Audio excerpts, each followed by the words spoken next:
श्री मुकेश राजपूत जी। धन्यवाद सभापति महोदय, आपने हमें प्राइवेट बिल पर बोलने के लिए अवसर दिया। आदर्श स्टेशन योजना के अंतर्गत रेलवे स्टेशनों का आधुनिकीकरण एवं सौंदर्यीकरण महोदय 2014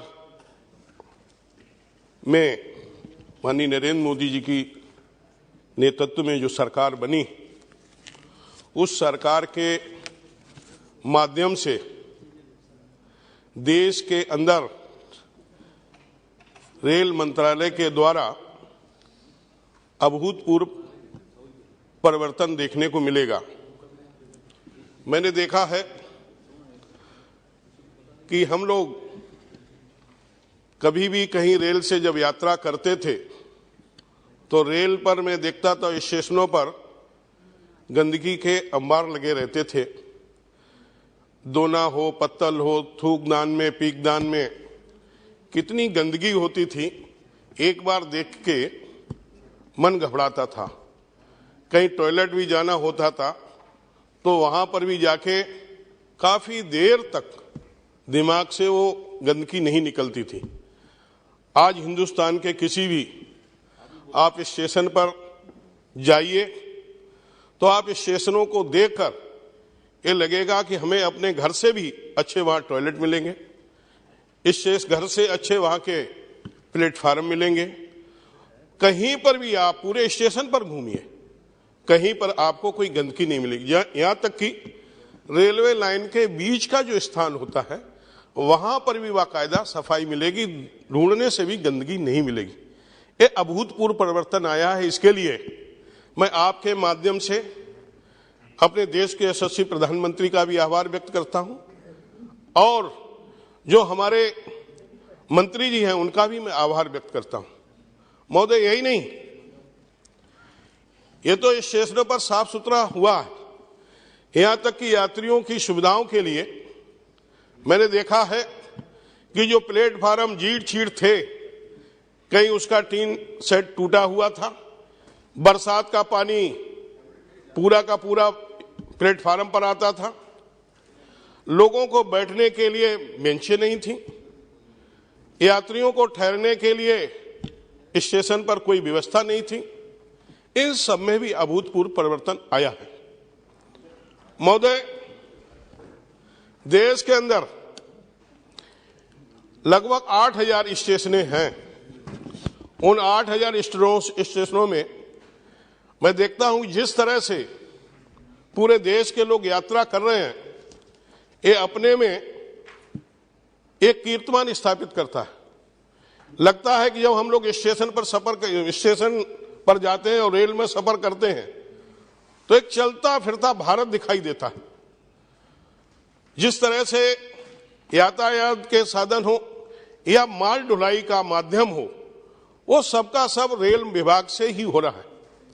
मैंने देखा है कि कोरोना काल के समय में जब लॉकडाउन लगा, लॉकडाउन के समय में लोगों के पास में खाद्यान्न पहुंचना था, लोगों को ऑक्सीजन की कमी थी तो ऑक्सीजन भी पहुंचानी थी। कहीं पर भी खाद्यान्न की कोई कमी नहीं हुई। कहीं किसानों के लिए चाहे यूरिया हो, चाहे डीएपी हो, हमारी जो रासायनिक उर्वरक है वो भी समय से किसानों तक पहुंचाई गई। गरीबों के पास में खाद्यान्न पहुंचाने के लिए भी हमारे जो है रेल मंत्रालय के द्वारा खाद्यान्न की भी ढुलाई की गई। यही नहीं, मैंने देखा है रेल मंत्रालय के द्वारा यात्रियों की सुविधाओं के लिए के साथ साथ किसानों की, लोगों को कैसे किसान अपने उत्पादन को कोरोना काल में अपने उत्पाद को देश की विभिन्न मंडियों में ले जाके बेचे, इसके लिए भी रेल मंत्रालय ने किसान रेल के माध्यम से बराबर कम रेट में आधे किराए पर जिससे है कि उसकी फसल भी खराब ना हो। हरी सब्जियां हैं, कच्ची सब्जियां हैं, वो सब्जियां दूरगामी क्षेत्र में ताजी उपलब्ध हो। इसके लिए रेल मंत्रालय किसानों को और उपभोक्ताओं के लिए, दोनों लोगों के लिए जो सुविधा उपलब्ध की है, ये भी किसी से छुपा हुआ नहीं है। इससे किसानों को उन्हें अपने उत्पादन का लाभकारी मूल्य मिला है और किसानों की आय दोगुनी होने में भी सहायक हुआ है। इस स्टेशनों पर कोरोना काल में मैंने देखा जिस तरह से कोरोना काल में एम्बुलेंस का भी काम किया। कहीं पर भी कोई जब अस्पताल किसी को नहीं अवेलेबल हो रहा था तो कोरोना काल के बोगी जो है उसको मॉडिफाइड करके अस्पताल के रूम में चेंज किया गया, जिससे जो लोग थे कि अस्पताल में ना जा सकते, ऐसे लोगों को कोरोना कोविड काल में जिस तरह से रेल मंत्रालय के द्वारा जो लोगों की सेवा की गई, ये भी एक स्मरणीय है। कोरोना काल में लोगों को, जो पूरे देश के लोग अपना जनपद छोड़ के दूसरी जगह जॉब करते थे, दूसरी जगह रहते हुए लॉकडाउन लगने के समय वो अपने क्षेत्रों में नहीं पहुंच पा रहे थे। घर वाले चिंतित थे कि हमारे परिजन कैसे होंगे, हमारा घर का मुखिया कैसा होगा, घर के मुखिया को चिंता था हमारा परिवार कैसे होगा। इन दोनों को बीच में उन्हें उनके घर तक पहुंचाने के लिए जो हमारे देश के अंदर जो श्रमिक थे, उन श्रमिकों को विभिन्न शहरों से, महानगरों से उन्हें अपने घर तक पहुंचाने में भी रेल मंत्रालय ने जो योगदान किया है, उसके लिए मैं उन श्रमिकों के माध्यम से माननीय मंत्री जी का भी आभार व्यक्त करता हूं कि उन्होंने इस विषम परिस्थितियों में जिस तरह से लोगों की, श्रमिकों की सेवा की। रेलवे स्टेशनों पर मैंने और देखा है सर कि रेल विभाग में कि जो रेल स्टेशनें हैं, रेल स्टेशनों पर बहुत ज्यादा इंक्रोचमेंट है। मैंने विशेष करके जब मैं पश्चिम बंगाल में गया तो बंगाल में मैंने देखा कि वहां पर कई स्टेशनों पर काफी इंक्रोचमेंट था। हमारे साथी सांसद जो प्राइवेट बिल लाए हमारे साथ में थे, इतना इंक्रोचमेंट था मैडम। उस इंक्रोचमेंट को देख के ये लग रहा था ये हम कहीं मार्केट में आ गए। और स्टेशनों पर इंक्रोचमेंट, ये बड़ा ही हम लोगों को देख के पूरे ऑल इंडिया में जहां पर भी हम लोग रेल मंत्रालय की तरफ से गए, वहां इस तरह की व्यवस्था नहीं देखी जो पश्चिम बंगाल में देखने को मिली। भीड़ भाड़ वाली स्टेशन और वहां पर भी इंक्रोचमेंट। मेरा आपके माध्यम से माननीय रेल मंत्री से अनुरोध है कि जहां जहां पर भी जो प्लेटफार्म पर इंक्रोचमेंट हैं, उन इंक्रोचमेंट को हटाना चाहिए। इससे मैंने देखा है कि जब प्लेटफार्म पर ही दुकानें रखी हुई हैं, लोग झोपड़ी में वहां मकान, कुछ लोग रहने लगे हैं। जब वो वहां रहेंगे, जब यात्री आएगा तो जल्दी से वहां पर ट्रेन पकड़नी है और भीड़ भाड़ वाली स्टेशन में कैसे वो ट्रेन को पकड़ सकता। यह लोगों के आवागमन के में बहुत बड़ी असुविधा बने हुए हैं। यात्रियों की सुविधा के लिए दृश्य से मेरा आपके माध्यम से माननीय रेल मंत्री से यही पुनः अनुरोध है कि उन इंक्रोचमेंट को हटाया जाए और लोगों को आने जाने के लिए और सुविधा हो सके। महोदय, मैंने देखा है कि हमारे यहाँ प्रयागराज में कुंभ का जो मेला हुआ, उस कुंभ के मेले में जिस तरह से रेल मंत्रालय के द्वारा व्यवस्थाएं की गई, वो किसी से छुपी नहीं। पहले कुंभ जब मेला होता था, कई दुर्घटनाएं होती थी। पूरे मेले में स्पेशल काफी ट्रेनें चलाई गई, कहीं एक भी कैजुअल्टी नहीं हुई और कहीं पर भी यात्रियों को जो ट्रेन से सुविधा मिली कुंभ में जाने और आने के लिए, वो सुविधा उन्हें अपने निजी वाहनों से भी नहीं ऐसी हुई। तो इसके लिए भी जो भारत सरकार ने कुंभ मेला में जिस तरह से व्यवस्था प्रयागराज में की थी, मैं आशा करता हूं कि आगे आने वाले समय में इस तरह से और अच्छी व्यवस्थाएं रेल मंत्रालय देगा। मैं आपके माध्यम से मैं अपने क्षेत्र के बारे में एक मैं सुझाव देना चाहता हूं। मैंने देखा है कि बहुत सी छोटी स्टेशनें हैं, आदर्श स्टेशन हो गई, लेकिन वहां बुजुर्ग लोग आते हैं तो वहां शौचालय सीढ़ियां नहीं है। तो इसके लिए मैं चाहता हूं, और उसमें मैं जब बात करता हूं कि शौचालय सीढ़ियां मिले लोगों को, जो बीमार हैं, वृद्ध हैं, वो एक स्टेशन से दूसरे प्लेटफार्म पर जाने के लिए हैं, लेकिन वो उस कैटेगरी, एक कैटेगरी में स्टेशन नहीं आती है, तो ऐसे में वहां नहीं बन सकती है। तो मेरा आपके माध्यम से माननीय रेल मंत्री से अनुरोध है, कम से कम लिफ्ट सिस्टम ही हो जाए, जिससे कम से कम वृद्ध यात्री या अस्वस्थ है ऐसे लोग उससे लिफ्ट के माध्यम से ऊपर अपने जा सकते हैं और अपनी यात्रा को सुगम बना सकते हैं, उन्हें बिना असुविधा के। दूसरा, मैं आपके माध्यम से माननीय रेल मंत्री से अनुरोध करूंगा कि इस तरह की जो स्टेशन है उन्हें सुविधाजनक बनाया जाए।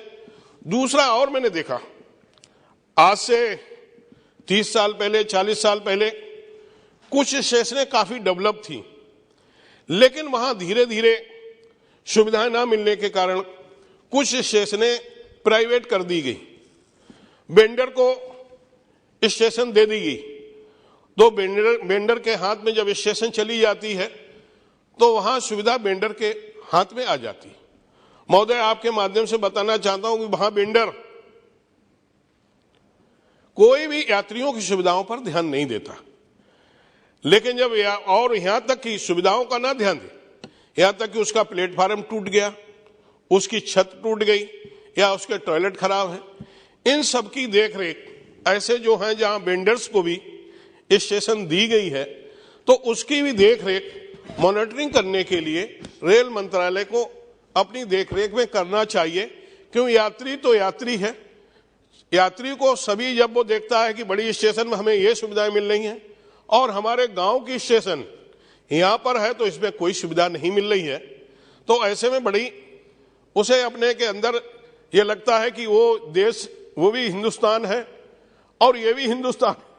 तो इसलिए मेरा आपके माध्यम से अनुरोध है कि कम से कम उनका भी ख्याल रखा जाए। दूसरा, माननीय सभापति महोदय, आपके माध्यम से मेरा एक और अनुरोध है कि जैसे माल ढुलाई के लिए हमारे यहाँ माल गोदाम होती हैं और वहां के लिए लोडिंग अनलोडिंग के लिए अलग से प्लेटफार्म होता है, लेकिन जो पहले से अब कई गुना यात्री भी बढ़ गए। एक ही स्टेशन से यात्रा करना, उसी स्टेशन से माल ढुलाई का लोडिंग अनलोडिंग कराना, ट्रकों को आना, ट्रैक्टरों को आना, तो वहां पर जाम की स्थिति होती है, बाजार में एक्सीडेंट भी होते, यात्रियों को भी असुविधा होती है।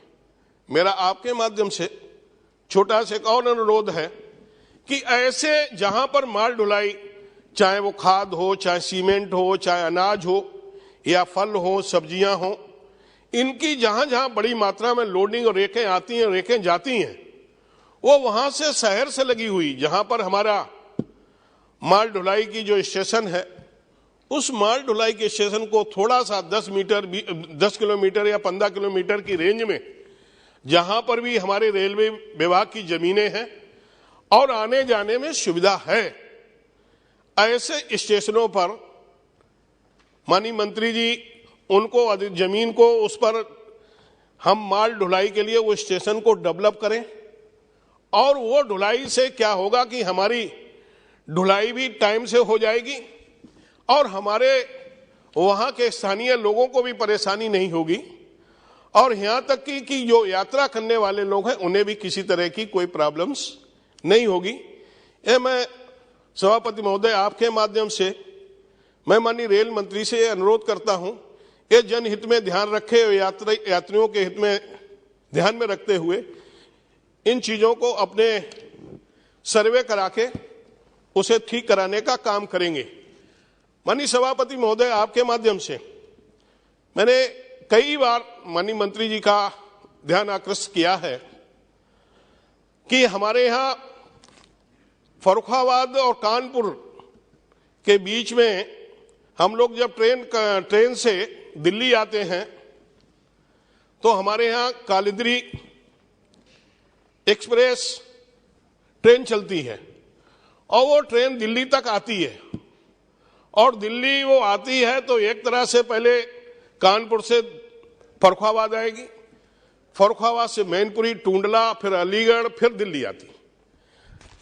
यदि हम लोगों को उस ट्रेन में 10 से 12 घंटे तक यात्रा करनी पड़ती तब हम दिल्ली में आते, और फर्रुखाबाद से दिल्ली की दूरी मात्र 350 किलोमीटर है। मेरा आपके माध्यम से माननीय मंत्री जी से एक छोटा सा अनुरोध है कि यदि हम लोग अलीगढ़ से सीधा कासगंज जोड़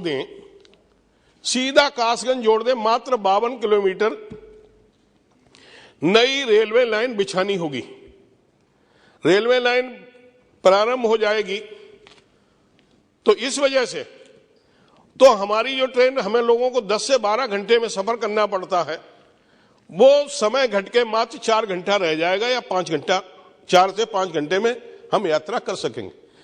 तो हमारे साथ साथ में कानपुर देहात हुआ, कन्नौज हुआ, फर्रुखाबाद लोकसभा हुई, कासगंज हुई, ये कई 4-5 लोकसभाओं को इससे बेनिफिट मिलेगा। दूसरा एक माननीय सभापति महोदय कि यदि सीधी ट्रेन का संचालन होने लगेगा तो इससे समय भी बचेगा। यही मैं आपके माध्यम से माननीय मंत्री जी से अनुरोध करता हूं, और जिस तरह से हमारे साथी ने बिल लाए, मुझे मालूम है जिस तरह से माननीय मोदी जी की सरकार नेतृत्व में जो माननीय मंत्री जी हमारे काम कर रहे हैं, वो रेलवे मंत्रालय को और स्टेशनों को आदर्श बनाने में अपना पूरा योगदान दे रही है।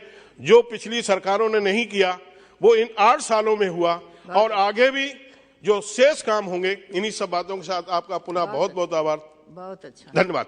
सभा की